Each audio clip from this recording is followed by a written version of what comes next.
मैं पीयूष मैत्रपाठी आज आपके सम्मुख रश्मिरथी के चतुर्थ सर्ग को लेकर आया हूँ। रश्मिरथी के चतुर्थ सर्ग का वाचन शुरू करूँ इससे पहले मैं आपको चतुर्थ सर्ग का सार बताना चाहता हूँ कि रश्मिरथी का अर्थ है सूर्य का सारथी। अब चूंकि कर्ण जो सूर्य पुत्र है, यही नहीं, सूर्य पुत्र होते हुए कर्ण का पालन पोषण या कर्ण एक सूत के घर में पला बढ़ा, दलित के घर में पला बढ़ा।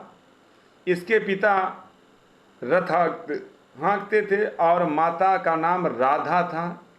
राधा के कोई बच्चा नहीं था। जब कर्ण को राधा मिली, अर्थात राधा की गोद में कर्ण पहुंचा है, तो उस बिन बच्चे की मां को अपने आप स्वयमेव दूध उतर आया था।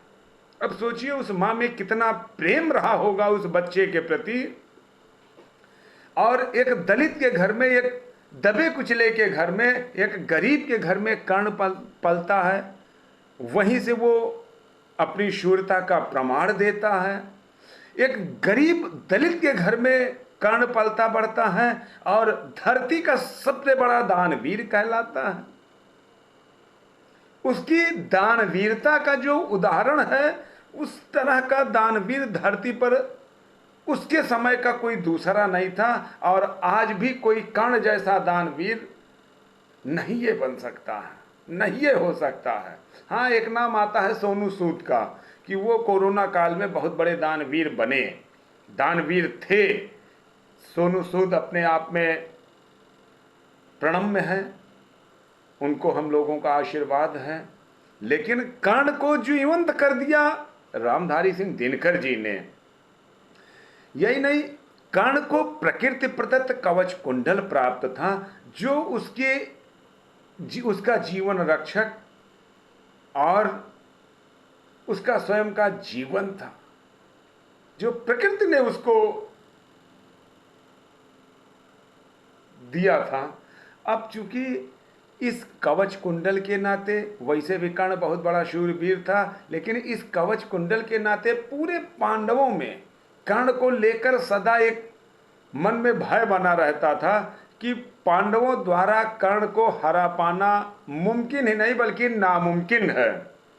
इसी भय को हमेशा केशव भी अपने मन में धारण किए रहे।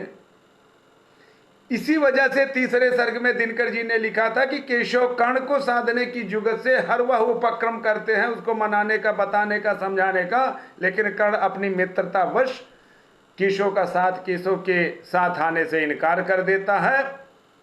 तब केशव कर्ण को जो प्रकृति प्रदत्त कवच कुंडल प्राप्त था उसको कर्ण से ले लेने की जुगत करते हैं और उस जुगत का परिणाम ये होता है कि कर्ण से कवच कुंडल मांगने के लिए देवराज इंद्र का आवाहन केशव करते हैं और देवराज इंद्र को धरती पर आना पड़ता है कवच कुंडल मांगने के लिए। भेष बदलकर कर्ण के पास जाते हैं, ब्राह्मण का भेष रखकर। अब चूंकि कर्ण बहुत बड़ा उपासक भी था, सूर्य की उपासना करता था और वह नित्य एक पहर तक सूर्य की उपासना करता था। और उस उपासना के समय कोई भी व्यक्ति, कैसा भी याचक उसके पास किसी भी प्रकार की याचना लेकर जाता था तो कर्ण उसको कभी भी निराश नहीं करता था। उसकी याचना को वह स्वीकार करते हुए जो भी मांग होती थी उसको पूरा करता था। तब दिनकर जी ने लिखा है कि दान जगत का प्रकृति धर्म है, मनुज व्यर्थ डरता है, एक रोज तो हमें स्वयं सब कुछ देना पड़ता है। बचते वही समय पर जो सर्वस्व दान करते हैं, ऋतु का ज्ञान नहीं जिनको वे देकर भी मरते हैं। अब ऋतु का ज्ञान नहीं जिनको वे देकर भी मरते हैं। अब चूंकि कर्ण तो अपने समय का महान साहसी और महान दानी था ही, और वह सूर्य का बहुत बड़ा उपासक भी था, और उस समय जब उसके पास कोई मांगने आता तो उसको वो दे भी देता था कि वचन मांग कर नहीं मांगना दान बड़ा अद्भुत है, कौन वस्तु है जिसे न दे सकता राधा का सुत है।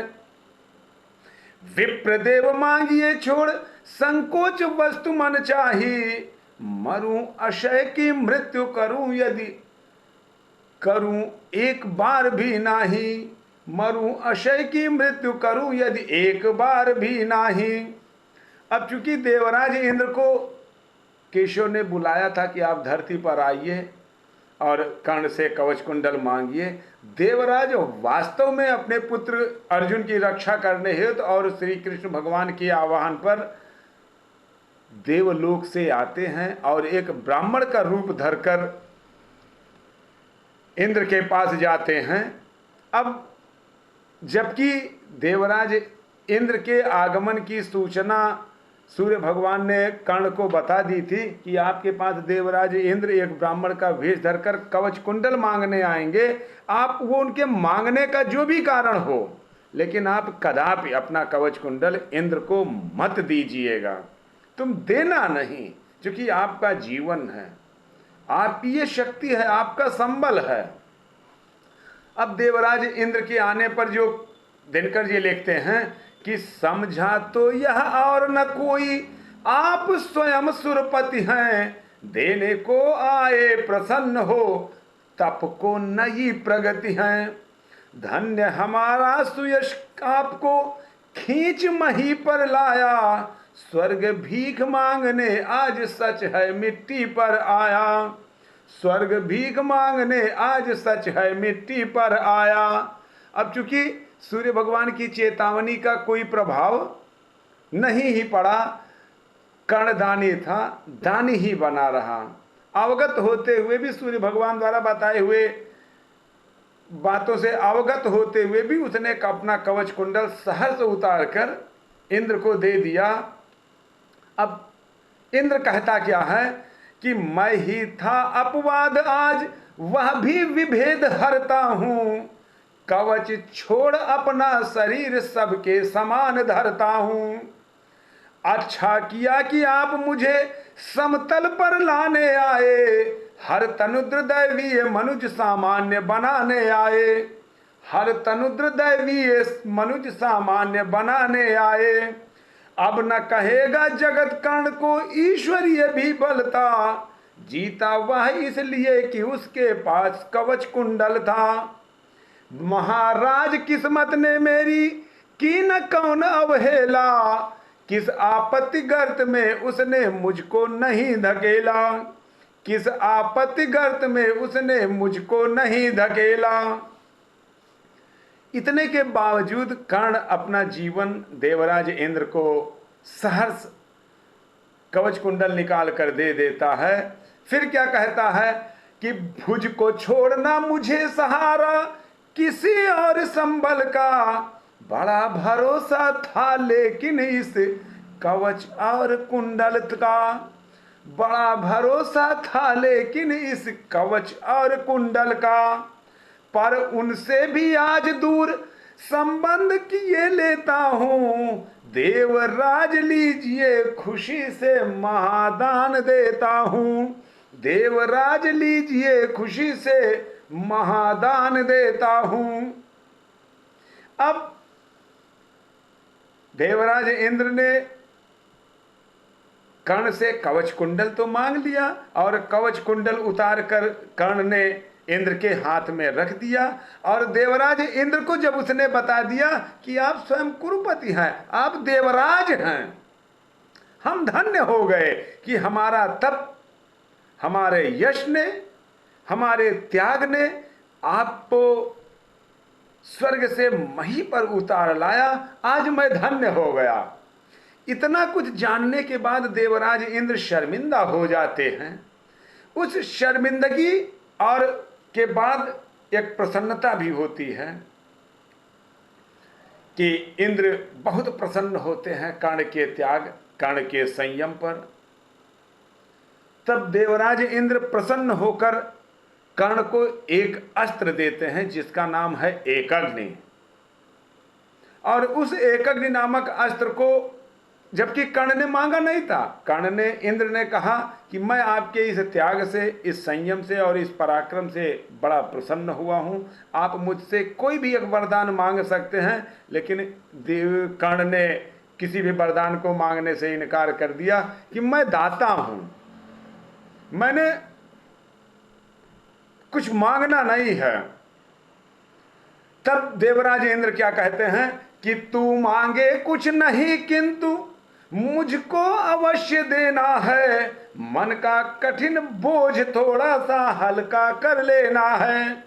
ले अमोघ यह अस्त्र, काल को भी यह खा सकता है, इसका कोई वार कभी भी विफल न जा सकता है, इसका कोई वार कभी भी विफल न जा सकता है। अब एकज नामक अस्त्र जब कर्ण को मिल जाता है, उस एकग्नि का इस्तेमाल करवाने के लिए भी केशव ने एक जुगत चली है। जब महाभारत चल रहा था तब केशव एकग्नि के अस्त्र का इस्तेमाल करवाने के लिए एक जुगत चलते हैं। और चूंकि घटोत्कच जो भीम का पुत्र था, बहुत बलशाली था, बड़ा पराक्रमी था, बहुत बड़ा योद्धा था, उसको महाभारत में बुलाया जाता है और पांडवों की तरफ से लड़ने हेतु तो प्रेरित किया जाता है। अब घटोत्कच के बल के कारण पूरे कौरवी सेना में हाहाकार मच जाता है, बड़ा तांडव मचाता है घटोत्कच। जब उसका तांडव रुकने का नाम नहीं लेता है तो दुर्योधन भयाक्रांत हो जाते हैं। अत्यंत भयातुर होने के बाद कर्ण से अनुनय करते हैं कि आप के पास जो देवराज इंद्र ने एक महाअस्त्र, एकग्नि अस्त्र दिया है, उसका इस्तेमाल करिए, अन्यथा घटोत्कच हम लोगों का संहार कर डालेगा, तो हम लोग पांडव पर विजय पाने के पहले ही हम लोग मिट्टी में मिल जाएंगे और मृतक हो जाएंगे। इसलिए आप अपने उस ब्रह्मास्त्र, जिसको नाम एकग्नि है, उसका इस्तेमाल करिए। जबकि देवराज इंद्र ने कहा था कर्ण से कि इसका इस्तेमाल आप जीवन में सिर्फ एक बार कर पाएंगे। हाँ, यह सत्य है कि इसका इस्तेमाल जिस पर किया जाएगा उसकी मृत्यु शाश्वत है, हर दशा में उसकी मृत्यु कारित की होगी। लेकिन आप एक बार ही इसका इस्तेमाल करेंगे, जैसे आप इस्तेमाल करेंगे और उसकी मृत्यु कारित होगी, यह पुनः मेरे पास वापस चला आएगा। इसको कृष्ण और केशव जानते थे और इसी उपलक्ष्य में इसी को एकग्नि अस्त्र का इस्तेमाल करवाने के लिए उन्होंने घटोत्कच को महाभारत के युद्ध में उतार दिया। तब दिनकर जी क्या लिखते हैं और कर्ण क्या कहता है कि मैं उनका आदर्श कहीं जो व्यथा न खोल सकेंगे, पूछेगा जग किंतु पिता का नाम न बोल सकेंगे, जिनका निखिल विश्व में कोई कहीं ना अपना होगा, मन में लिए उमंग जिन्हें चिरकाल विचर कल्पना होगा, मन में लिए उमंग जिन्हें चिरकाल कल्पना होगा। ये सत्य है कि कर्ण सूर ही नहीं महाप्रतापी भी था।